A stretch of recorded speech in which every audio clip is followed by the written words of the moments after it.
Hello friends, welcome to the success Kendra. Friends, जैसे आप सभी लोग जानते हैं कि हम लोग Bihar SSC second inter level exam के लिए एडुटेरिया का जो नया प्रैक्टिस बुक आया हुआ है, यहाँ पर आप देख भी सकते हैं। एडुटेरिया बिहार एसएससी यानी कि बीएसएससी द्वितीय इंटर स्तरीय संयुक्त प्रतियोगिता परीक्षा, और इस बुक में टोटल 15 मॉडल प्रैक्टिस सेट दिए गए हैं।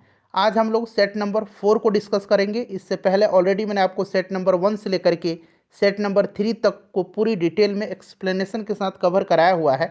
अगर आपने इन सेट्स को नहीं लगाया है तो ज़रूर लगा लीजिएगा। इन सभी का लिंक्स आपको आज की सेशन के डिस्क्रिप्शन बॉक्स में मिल जाएंगे। फ्रेंड्स, अगर आप चैनल पर पहली बार विजिट कर रहे हैं और Bihar SSC second inter level exam की बेहतरीन तरीके से तैयारी करना चाहते हैं तो चैनल को सब्सक्राइब कर लीजिए, और जो बगल में बेल आइकन है, घंटी का निशान है, उसको ज़रूर दबा लीजिएगा, ताकि जब भी Bihar SSC inter level exam से संबंधित कोई भी इंपॉर्टेंट वीडियो अपलोड किया जाए तो उसका नोटिफिकेशन सबसे पहले आपके पास पहुंच जाए।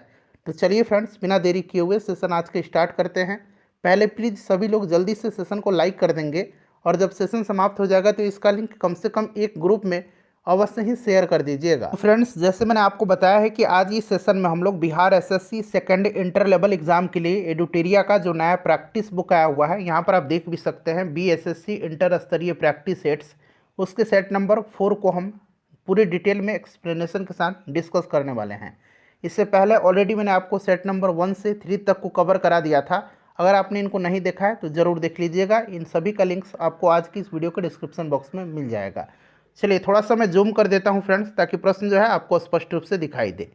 आज के सेशन का पहला प्रश्न पढ़ेंगे। देखिए, पहला प्रश्न है कि सम्राट शाह आलम द्वितीय ने ईस्ट इंडिया कंपनी को बंगाल, बिहार तथा उड़ीसा की दीवानी कब प्रदान की।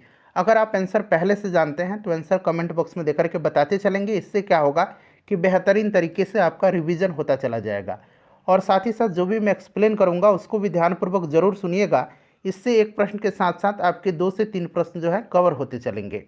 अब यहाँ पर थोड़ा सा ध्यान दीजिएगा। देखिए, 1764 ईस्वी में बक्सर के युद्ध के विजय के बाद तत्कालीन बंगाल के गवर्नर रॉबर्ट क्लाइव ने शाह आलम द्वितीय से इलाहाबाद की संधि 12 अगस्त 1765 को किया था। ठीक है, और इस संधि के तहत अंग्रेजों को बिहार, बंगाल तथा उड़ीसा की दीवानी अस्थायी रूप से प्राप्त हुई थी। तो यहाँ पर correct answer option number C हो जाएगा, 12 अगस्त 1765 को। चलिए नेक्स्ट क्वेश्चन है, और आप सभी लोग अपना अपना स्कोर कमेंट करके जरूर बताइएगा। देखिए, निम्नलिखित में से किसे भारतीय पत्रकारिता का राजकुमार कहा जाता है। भारतीय पत्रकारिता का राजकुमार जो है किसको कहा जाता है, तो फ्रेंड्स यह कहा जाता है कृष्णोदास पाल को। ऑप्शन डी राइट आंसर हो जाएगा। ठीक है ना। अच्छा, भारतीय पत्रकारिता का अग्रदूत किसको कहा जाता है, तो देखिए, भारत में पत्रकारिता का अग्रदूत, भारतीय पुनर्जागरण के जनक के रूप में जाने जाते हैं राजा राम मोहन राय, और भारतीय पत्रकारिता का राजकुमार कहा जाता है कृष्णोदास पाल को। Option number D right answer हो जाएगा। चलिए नेक्स्ट क्वेश्चन कर लेंगे कि लॉर्ड डलहौजी की राज्य हड़प नीति के अंतर्गत निम्नलिखित में से सर्वप्रथम किस राज्य का विलय हुआ था। आपको याद होगा कि लॉर्ड डलहौजी की राज्य हड़प नीति का सर्वप्रथम शिकार जो हुआ था यह 1848 में सतारा था। तो सतारा यहाँ पर राइट आंसर हो जाएगा। उसके बाद अगर बात करते हैं, आपको याद होगा डॉक्ट्रिन ऑफ लैप्स यानी कि व्यापकता का सिद्धांत। ठीक है ना, हड़प नीति भी इसको कहा जाता है। और देखिए, सबसे पहले सतारा को 1848 में ब्रिटिश राज्य में मिलाया गया था। उसके बाद जैतपुर और संभलपुर को 1849 में मिलाया गया था। बघाट को 1850 में, उदयपुर को 1852 में, झांसी को 1853 में, और नागपुर को 1854 में मिलाया गया था। और 1856 में अवध पर कुशासन का आरोप लगा करके उसको ब्रिटिश राज में मिलाया गया था, और उस समय अवध का नवाब जो था ये वाजिद अली शाह था। ये सारे पॉइंट्स फ्रेंड आप ध्यान रखिएगा। ठीक है, और डलहौजी के समय ही इनाम कमीशन, डलहौजी के समय में ही इनाम कमीशन जो है इसकी स्थापना 1852 में की गई थी, और इसका उद्देश्य भूमि कर रहित जागीरों का पता करके उन्हें छीनना था। ठीक है ना। चलिए नेक्स्ट क्वेश्चन करेंगे कि पुस्तक ए नेशन इन मेकिंग किसने लिखी है। ए नेशन इन मेकिंग लिखा किसने है, तो इसको लिखा है सुरेंद्र नाथ बनर्जी ने। अच्छा, आरसी दत्त, रोमेश चंद्र दत्त की पुस्तक आपको याद है कौन सी, तो ध्यान रखिएगा, इकोनॉमिक हिस्ट्री ऑफ इंडिया। ठीक है ना, इकोनॉमिक हिस्ट्री ऑफ इंडिया किसकी पुस्तक है, आरसी दत्त की है। दादा भाई नौरोजी की आपको याद होगा poverty and on British rule in India. और बिपिन चंद्र पाल की पुस्तक याद रखिएगा the spirit of Indian nationalism. ठीक है, चलिए नेक्स्ट क्वेश्चन है कि किस आंदोलन से पूर्व गांधी जी ने कहा था मैंने रोटी मांगी थी बदले में मुझे पत्थर मिला। तो गांधी जी ने कहा था सविनय अवज्ञा आंदोलन से पूर्व। ऑप्शन नंबर यहाँ पर देखिए सी राइट आंसर हो जाएगा, ठीक है ना। उपरोक्त कथन जो है ये गांधी जी ने जब 11 सूत्रीय मांग को वायसराय लॉर्ड इरविन के द्वारा नज़रअंदाज किया जाने पर सविनय अवज्ञा आंदोलन से पूर्व दिया था, ठीक है। चलिए 5 मार्च 1931 को आपको याद होगा गांधी इरविन समझौता हुआ था, ये भी आप ध्यान रखिएगा। चलिए उसके बाद देखिए जिया तरंग आंदोलन का प्रारंभ कहाँ हुआ था। जिया तरंग आंदोलन जो है यह पूर्वोत्तर भारत में, पूर्वोत्तर भारत का राज्य मणिपुर में सविनय अवज्ञा आंदोलन के दौरान जो है यह यदुनाग के नेतृत्व में यह आंदोलन शुरू हुआ था, ठीक है। चलिए बाद में यदुनाग की चचेरी बहन गौडिनेलियू, ठीक है, यहाँ मैं लिखता हूँ गौडिनेलियू, ठीक है, गौडिनेलियू ने संभाला था इसको, और पंडित जवाहरलाल नेहरू ने गौडिनेलियू को रानी की उपाधि प्रदान किया था। तो यहाँ पर राइट आंसर मणिपुर हो जाएगा। नेक्स्ट क्वेश्चन है कि मुसलमानों में शिक्षा प्रसार के लिए बिहार के किस जिले में 1872 ईस्वी में साइंटिफिक सोसाइटी का गठन किया गया था। 1872 में साइंटिफिक सोसाइटी की स्थापना इमाद अली खां के द्वारा किया गया था। इमाद अली खां के द्वारा कहाँ पर, इमाद अली खां के द्वारा कहाँ पर किया गया था, मुजफ्फरपुर में किया गया था। तो मुजफ्फरपुर यहाँ पर इसका राइट आंसर हो जाएगा। उसके बाद देखिए पटना युवक संघ की स्थापना किस वर्ष हुई थी।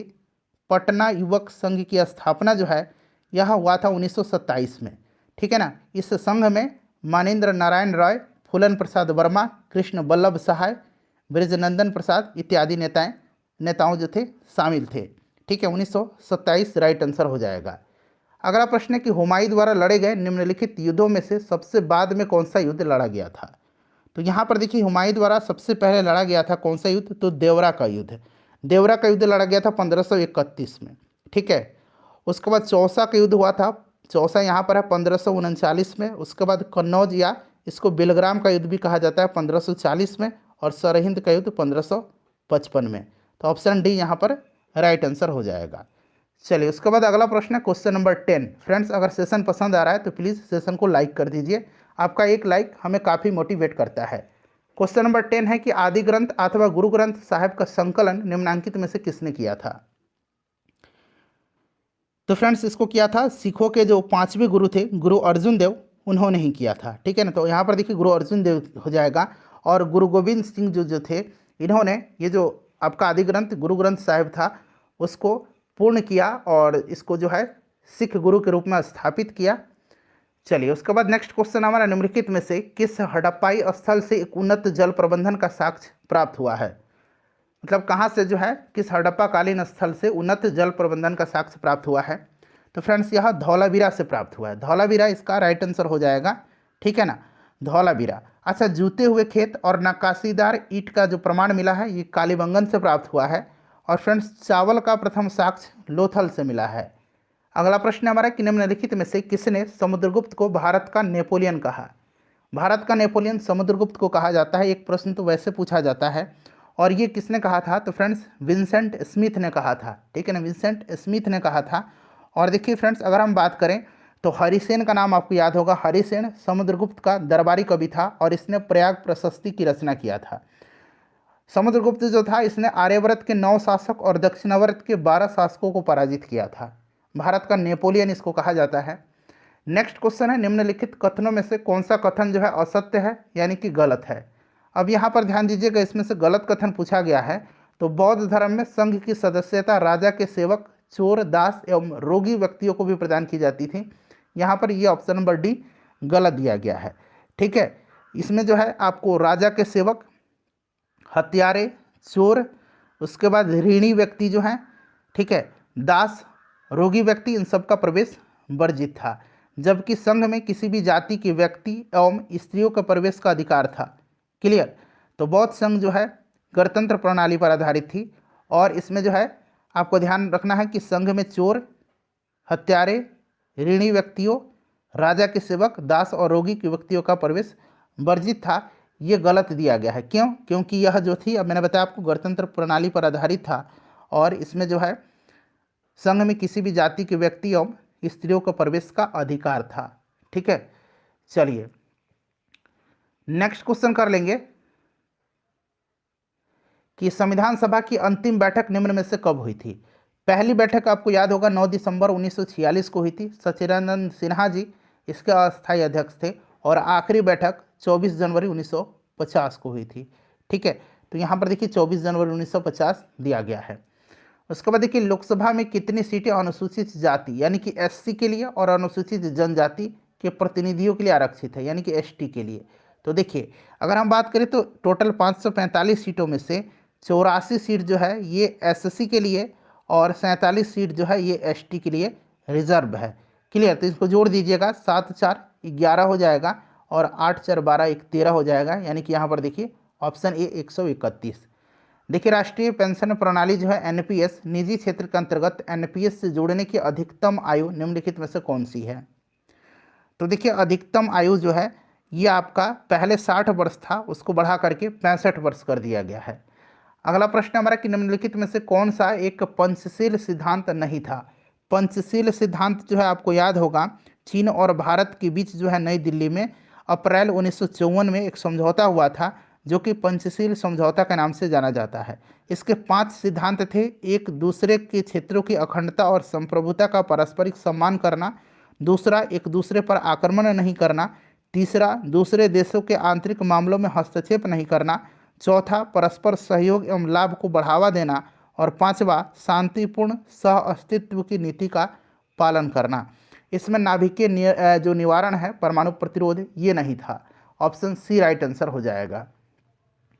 देखिए संविधान सभा के उपाध्यक्ष कौन थे, तो डॉक्टर एच.सी. मुखर्जी थे। तो यहाँ पर देखिए एच.सी. मुखर्जी दिया भी गया। संविधान सभा के अध्यक्ष डॉक्टर राजेंद्र प्रसाद थे और अस्थायी अध्यक्ष मैंने आपको बताया था 9 दिसंबर 1946 को जो बैठक हुई थी सचिदानंद सिन्हा थे। उसके बाद देखिए केंद्रीय एवं प्रांतीय विधान परिषदों में सदस्यों को अनुपूरक प्रश्न पूछने का अधिकार किस अधिनियम के माध्यम से मिला था। अनुपूरक प्रश्न पूछने का अधिकार जो है किस अधिनियम के माध्यम से केंद्रीय और प्रांतीय विधान परिषद के सदस्यों को पूछने को मिला था। तो यह मिला था भारत परिषद अधिनियम 1909 के तहत। ठीक है, जिसको कि मार्ले मिंटो सुधार अधिनियम भी कहा जाता है। क्लियर, चलिए तो यहाँ पर ऑप्शन नंबर सी हो जाएगा। नेक्स्ट क्वेश्चन है संसद सदस्यों की निर्भरता या फिर अयोग्यता के प्रश्न पर निर्णय कौन लेता है। तो ये निर्णय जो लेता है यह कौन लेता है, तो राष्ट्रपति भारतीय निर्वाचन आयोग से परामर्श करके संसद सदस्यों के निर्भरता के प्रश्न पर निर्णय करता है। तो ऑप्शन नंबर यहाँ पर डी राइट आंसर हो जाएगा। चलिए अंतर्राष्ट्रीय अम्ल वर्षा सूचना केंद्र स्थापित किया गया है कहाँ पर। अंतर्राष्ट्रीय अम्ल वर्षा सूचना केंद्र जो है यह कहाँ पर है, तो फ्रेंड्स यह ओस्लो में है। ओस्लो, ध्यान रखिएगा, नॉर्वे में ओस्लो राइट आंसर हो जाएगा। ठीक है, चलिए उसके बाद नेक्स्ट क्वेश्चन कर लेंगे कि भारतीय मानक समय यौमियोत्तर नहीं गुजरती है। तो 82.5 डिग्री पूर्वी देशांतर को भारत का जो है मानक समय रेखा माना गया है और भारत में एक ही टाइम जोन है, ध्यान रखिएगा। और यह यामियोत्तर जो है महाराष्ट्र से नहीं गुजरती है, ये 5 राज्य से होकर के गुजरती है। उत्तर प्रदेश, मध्य प्रदेश, छत्तीसगढ़, उड़ीसा और आंध्र प्रदेश महाराष्ट्र से होकर के नहीं गुजरती है। उसके बाद देखिए कौन से भारतीय राज्य की अधिकतम सीमा म्यांमार से स्पर्श करता है। तो देखिए म्यांमार से जो है अरुणाचल प्रदेश, मिजोरम, मणिपुर और नागालैंड की सीमा लगती है। यहाँ पर ऑप्शन में दिया भी गया है चारों स्टेट का नाम, और अरुणाचल प्रदेश के साथ जो है म्यांमार अधिकतम सीमा साझा करता है। निम्नलिखित में से दक्षिण भारत की सबसे ऊंची चोटी कौन सी है। दक्षिण भारत की सबसे ऊंची चोटी जो है यह कौन सी है, अनामलाई पर्वत पर स्थित अनाईमुडी है। ठीक है, अनाईमुडी यहाँ पर option number A right answer हो जाएगा। क्लियर, चलिए दूसरी सबसे ऊंची चोटी पूछेगा तो डोडा बेटा है नीलगिरी पहाड़ी पर। मंदाकिनी नदी किस जल प्रवाह अथवा मुख्य नदी से संबंधित है। तो देखिए मंदाकिनी जो है ना यह अलकनंदा की सहायक नदी है और अलकनंदा जल प्रवाह अथवा मुख्य नदी से यह संबंधित है। तो यहाँ पर अलकनंदा दिया भी गया है। ठीक है, चलिए, और अलकनंदा और मंदाकिनी नदी का संगम स्थल जो है रुद्रप्रयाग कहलाता है, यह भी आप ध्यान रखिएगा। नेक्स्ट क्वेश्चन है निम्नलिखित में से कौन सा जलप्रपात नर्मदा नदी पर नहीं है। नर्मदा नदी पर इसमें से कौन सा नहीं है, तो यहाँ पर देखिएगा तो भालकुंड नहीं है। बाकी देखिए कपिलधारा, दुग्धधारा और भेड़ाघाट ये जो है नर्मदा नदी पर है। भालकुंड जो है ये नर्मदा पर नहीं है, ये बीना नदी पर है। किस नदी पर है, बीना नदी पर, ध्यान रखिएगा।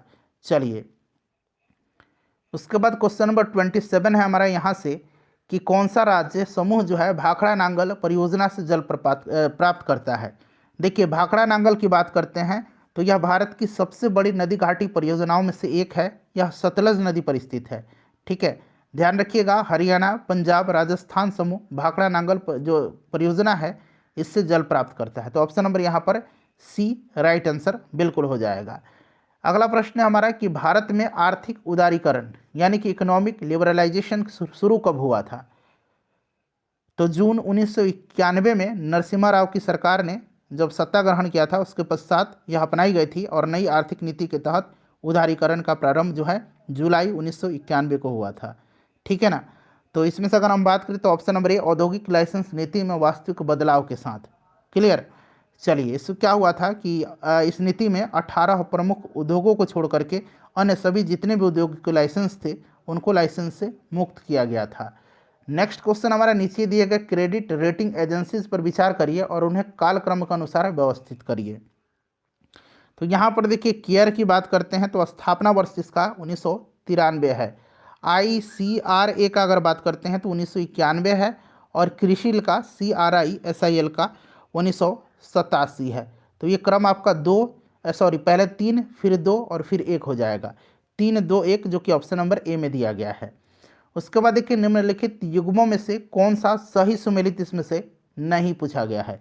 सही सुमेलित इसमें से नहीं है तो यहाँ पर देखिए गोस्वामी समिति औद्योगिक रुग्णता की समस्या सही दिया गया है। जानकी रमन समिति शेयर घोटालों की जांच पड़ताल। मल्होत्रा समिति बीमा क्षेत्र में सुधार, ये भी सही है। तारपुर समिति बैंकों में ग्राहक सेवा, ये गलत दिया गया। तारपुर समिति जो है इसका संबंध जो है पूंजीगत खाते में रुपये की परिवर्तनीयता पर सलाह देने हेतु गठित किया गया था, इसीलिए ये वाला जो है सही सुमेलित नहीं है। बाकी तीनों ऊपर वाला सही सुमेलित है। भारत में तृतीय क्षेत्र जिसको कि टर्शियरी सेक्टर कहा जाता है उसमें सम्मिलित नहीं है। तृतीय क्षेत्र में सम्मिलित नहीं है इसमें से कौन सा, चलिए बताइएगा। तो यहाँ पर ध्यान दीजिएगा, व्यापार एवं परिवहन बिल्कुल है। उसके बाद परिवर्तन एवं संचार बैंकिंग बीमा बिल्कुल है। वानिकी और मत्स्यिकी नहीं है, ये नहीं होगा। तो पूछा गया नहीं है तो ऑप्शन नंबर डी हो जाएगा केवल 3। ठीक है, याद रखिएगा केवल 3 इसका राइट आंसर हो जाएगा। क्लियर। चलिए उसके बाद नेक्स्ट क्वेश्चन कर लेंगे। अगला प्रश्न है हमारा कि भारत सरकार की राजकोषीय नीति का निम्न में से कौन सा एक उद्देश्य नहीं है, बताइए। राइट आंसर क्या हो जाएगा? तो यहाँ पर देखिए अंतरराज्यीय व्यापार का नियमन, ऑप्शन नंबर सी यहाँ पर करेक्ट आंसर हो जाएगा। चलिए अगला प्रश्न कर लेंगे। नेक्स्ट क्वेश्चन है क्वेश्चन नंबर 33 कि भारत में खाद्य प्रबंधन का निम्न में से कौन सा उद्देश्य नहीं है। तो इसमें से देखिएगा तो खाद्यान्नों का निर्यात दिया गया है, ऑप्शन नंबर यहाँ पर डी राइट आंसर हो जाएगा। भारत में खाद्य प्रबंधन के मुख्य उद्देश्य खाद्यान्नों का समाज के कमजोर वर्गों तक वितरण करना है, खाद्यान्नों की किसानों से उचित मूल्य पर खरीद बिक्री करना है, खाद्यान्नों के बफर स्टॉक में रख रखाव है और खाद्य सुरक्षा, ये सब है। ठीक है ना, खाद्यान्नों का निर्यात इसमें नहीं है।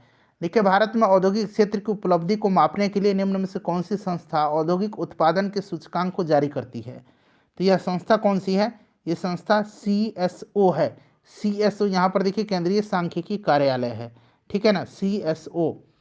चलिए उसके बाद नेक्स्ट क्वेश्चन कर लेंगे कि भारत के बजट में किस वर्ष वस्तु लेन देन कर यानी कि CTT प्रस्तुत किया गया था?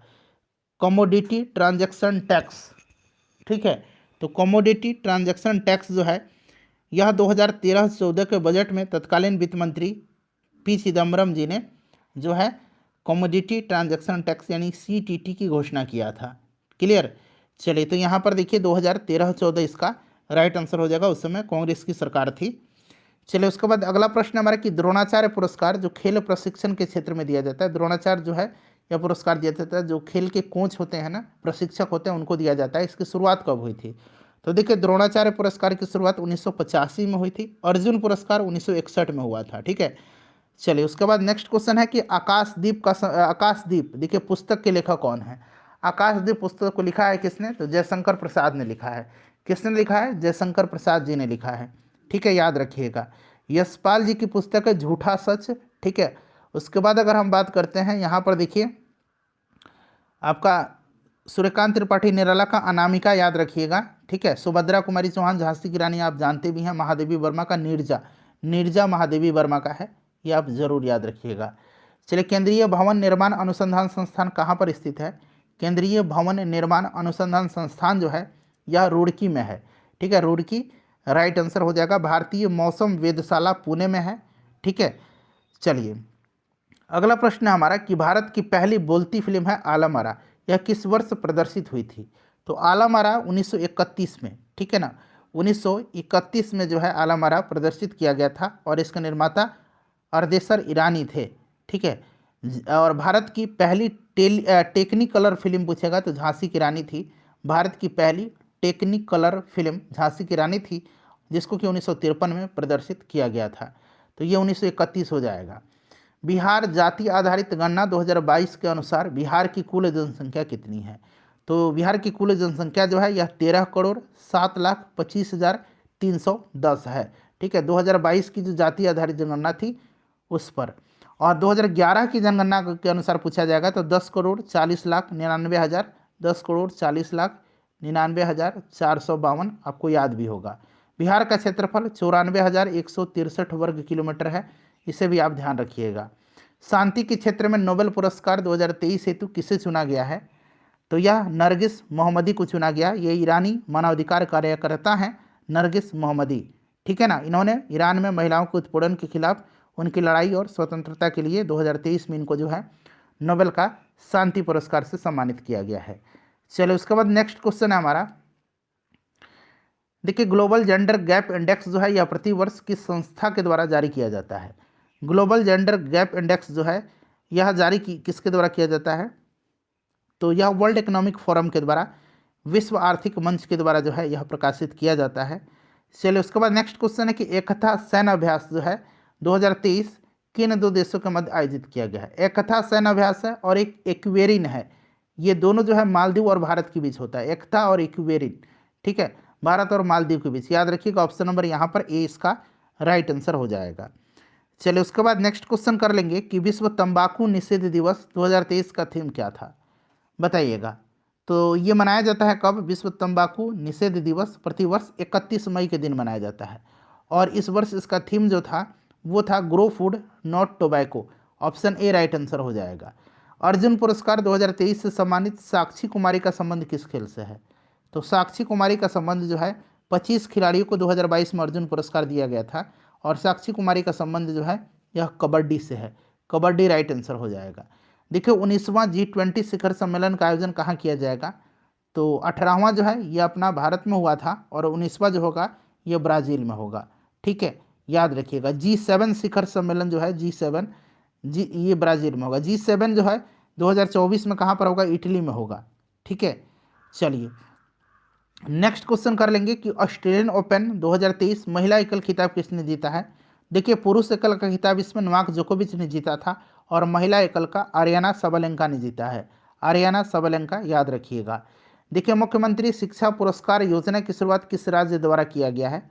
मुख्यमंत्री शिक्षा पुरस्कार योजना की शुरुआत जो है यह ओडिशा सरकार के द्वारा किया गया है। ठीक है, छात्रों शिक्षकों को शिक्षा के क्षेत्र में बेहतर कार्य करने हेतु मुख्यमंत्री शिक्षा पुरस्कार योजना की शुरुआत उड़ीसा की सरकार ने किया, उड़ीसा राइट आंसर हो जाएगा। ठीक है, चलिए उसके बाद देखिएगा कि न्यू डेवलपमेंट बैंक का नया सदस्य देश कौन बना है? तो अभी हाल ही में बना है मिस्र।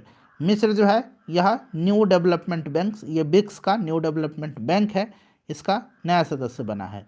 ठीक है, न्यू डेवलपमेंट बैंक का मुख्यालय चीन के संघाई शहर में है, याद रखिएगा।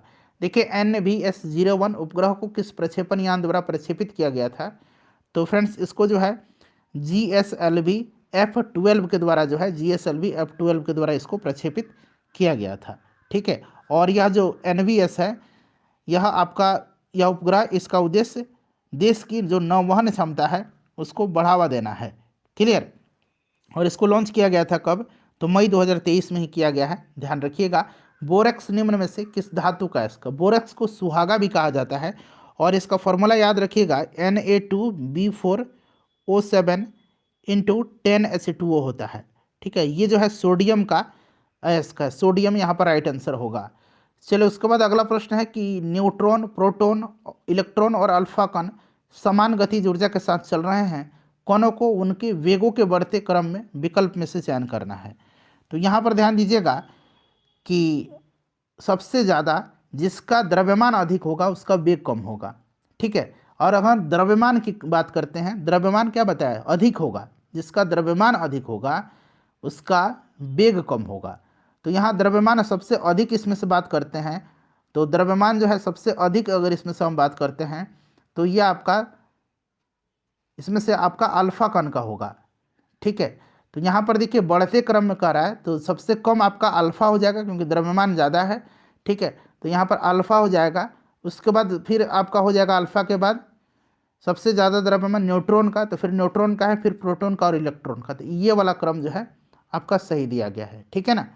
चलिए उसके बाद नेक्स्ट क्वेश्चन है, संयंता का गुण पाया जाता है। संयंता जो है यह द्रव और गैस दोनों का गुण है। जो जितना ज़्यादा गाढ़ा होगा उतना ज़्यादा उसकी संयंता होगी। आदर्श तरल की संयंता शून्य होती है, इसे भी आप ध्यान रखिएगा। ठोस जो है संयंता, उसमें संयंता का गुण नहीं पाया जाता है, जबकि गैसों में सांद्रता द्रव की तुलना में बहुत कम होती है, लेकिन फिर भी होती है। तो ये गैस और द्रव दोनों का। देखिए लाल रक्त कणिका आरबीसी का जीवन काल कितने दिनों का होता है। अच्छा, आरबीसी को एक और नाम से जाना जाता है, अगर आपको एरिथ्रोसाइट दे दे, एरिथ्रोसाइट, ठीक है ना, याद रखिएगा आरबीसी को एरिथ्रोसाइट भी कहा जाता है। इसका जीवन काल जो होता है ये आपका 20 से 120 दिन होता है। Option number C right answer हो जाएगा। इसका निर्माण अस्थि मज्जा में होता है और मृत्यु इसकी स्प्लीन में, प्लीहा में होती है, यह आपको भी पता होगा। ठीक है, चलिए नेक्स्ट क्वेश्चन कर लेंगे कि ऑटो वाहनों में हाइड्रोलिक ब्रेक कार्य करता है किस सिद्धांत पर। तो हाइड्रोलिक ब्रेक जो है यह पास्कल के सिद्धांत पर कार्य करता है। हाइड्रोलिक ब्रेक, हाइड्रोलिक लिफ्ट, ये सब पास्कल के सिद्धांत पर कार्य करते हैं। ठीक है, ऑप्शन ए राइट आंसर हो जाएगा। देखिए निम्नलिखित में से कौन सा इसमें से अदिश राशि है।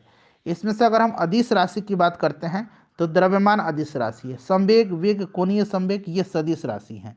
ठीक है, द्रव्यमान, दूरी, आयतन, चाल, ठीक है, ये सभी जो है कार्य, ऊर्जा, ताप, ये अदिश राशि हैं। निम्न में से किसके कारण पृथ्वी सूर्य के चारों ओर चक्कर लगाती है। तो पृथ्वी सूर्य के चारों ओर चक्कर लगाती जो है उसको हम लोग क्या कहते हैं, परिक्रमण कहते हैं, या फिर इसको वार्षिक गति कहते हैं। और इसी के कारण ऋतु परिवर्तन होता है। और पृथ्वी के घूर्णन के कारण या दैनिक गति के कारण दिन और रात होते हैं। परिक्रमण के कारण ऋतु परिवर्तन होता है और घूर्णन के कारण या दैनिक गति के कारण दिन और रात होता है। ठीक है, यहाँ पर देखिए मिलान करना, एक तरफ जो है आविष्कारक हैं और दूसरी तरफ उनका आविष्कार किया हुआ है। तो जी मार्कोनी, तो मार्कोनी ने रेडियो का आविष्कार किया था। ठीक है ना। बेयर्ड ने, जेल बेयर्ड ने टेलीविज़न का, ग्राहम बेल ने जो है टेलीफोन का, और थॉमस अल्वा एडिसन ने ग्रामोफोन या बल्ब का भी इन्होंने आविष्कार किया था, ये भी ध्यान रखेंगे। तो बिल्कुल क्रम से दिया गया है 1 2 3 4। उसके बाद चलिएगा कि हाइड्रोजन गैस गुब्बारा, हाइड्रोजन गैस भरा गुब्बारा। देखिए हाइड्रोजन गैस भरा गुब्बारा हवा में केवल तभी ऊपर उठता है जब उसका कुल भार विस्थापित वायु के भार से बहुत कम हो। ठीक है, तो ऑप्शन नंबर यहाँ पर देखिए, यहाँ पर बी राइट आंसर हो जाएगा। क्वेश्चन नंबर 60 है हमारा यहाँ पर कि अवतल दर्पण में प्रतिबिंब किस स्थिति में आभासी एवं सीधा बनेगा। अवतल दर्पण में किस कंडीशन में जो है प्रतिबिंब आभासी एवं सीधा बनेगा। तो देखिए जब वस्तु अवतल दर्पण के फोकस और ध्रुव के मध्य में होगा तब प्रतिबिंब सीधा, आभासी, वस्तु से बड़ा और दर्पण के पीछे बनता है। तो ऑप्शन नंबर यहाँ पर डी राइट आंसर हो जाएगा। ठीक है, नेक्स्ट क्वेश्चन है हमारा, अगला प्रश्न देखिएगा, ये आपका एक परिपथ दिया गया उसमें धारा का मान पूछ रहा है। अब यहाँ पर देखिए 2 प्रतिरोध जो हैं ये सीरीज में है और तीसरा समानांतर क्रम में होगा। तो ये सीरीज में अगर हम मान लेते हैं इनको तो 4 ओम हो जाएगा और एक जो है आपका 2 ओम फिर हो जाएगा। अब ये समानांतर में है तो ये आप 1 4 सीरीज में जोड़ दिया, फिर ये समानांतर में हो जाएंगे ना। तो 1/4 प्लस 1/2, इसको सॉल्व करिएगा तो 3/4 आ जाएगा। ये क्या निकला, प्रतिरोध निकला, आर निकला। ठीक है ना, यानी कि अब आर इक्वल टू कितना हो जाएगा, 4/3 हो जाएगा ना। आर 4/3 हो गया। अब धारा का मान पूछ रहा है तो आई इक्वल टू आपको पता है वी आर होता है, V/R होता है, यानी कि V equal to I R होता है ना। तो आई इक्वल टू V/R हो जाएगा। भी कितना दिया गया है, तो भी यहाँ पर देखिए 2 वोल्ट दिया गया है। तो 2/R मैंने निकाला, अभी 4/3, तो 3 ऊपर चला जाएगा, 4 नीचे रह जाएगा, 6/4, 2 दूना 4, 2 तिहाई 6, यानी कि 3/2। ठीक है ना, 3/2। इसको फर्दर सॉल्व करेंगे तो यहाँ पर कितना निकल के आएगा, तो 3/2 कहीं ऑप्शन में दिख रहा है क्या, ऑप्शन में पॉइंट में दिया गया है, तो 1.5 हो जाएगा, क्योंकि 2 कम 2 हो जाएगा, फिर आपका 1 बचा, 2 × 5 = 10, 1.5 1.5 हो जाएगा। ठीक है, 1.5 एम्पियर, क्योंकि धारा निकालना है, धारा की यूनिट एम्पियर होता है। मोमबत्ती के हवा में जलने पर बनने वाला उत्पाद नहीं। तो मोमबत्ती जब हवा में जलेगा, देखिए मोमबत्ती के पूर्ण या फिर अपूर्ण दोनों दहन से carbon monoxide, carbon dioxide, carbon के कालिख निकलता है, उष्मा ऊर्जा निकलेगी, प्रकाश ऊर्जा निकलेगी, ये सब निकलेगा, नाइट्रोजन नहीं निकलता है। देखिए दांत का जो एनेमल होते हैं, इसमें एनिमल में कैल्शियम फॉस्फेट मौजूद होता है, उसकी नेचर पूछा गया, प्रकृति कैसी होती है। तो देखिए कैल्शियम फॉस्फेट जो होता है, इसकी नेचर, एनिमल की नेचर की बात करते हैं तो ये बेसिक होता है, यानी कि क्षारीय होता है।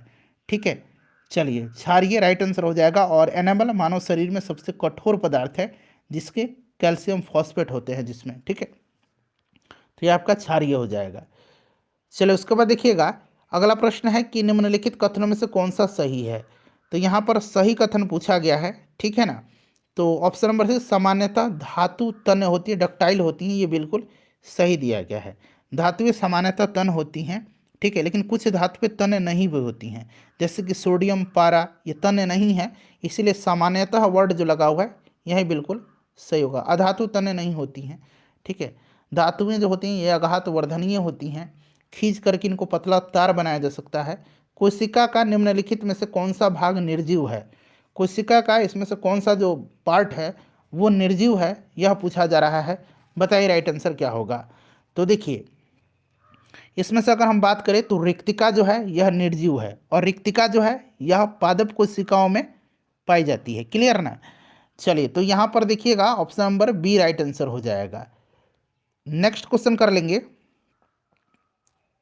कि निम्नलिखित में से किसे कोशिका के कोशिका द्रव यानी कि साइटोप्लाज्म का भाग नहीं माना जाएगा। साइटोप्लाज्म का भाग नहीं माना जाएगा।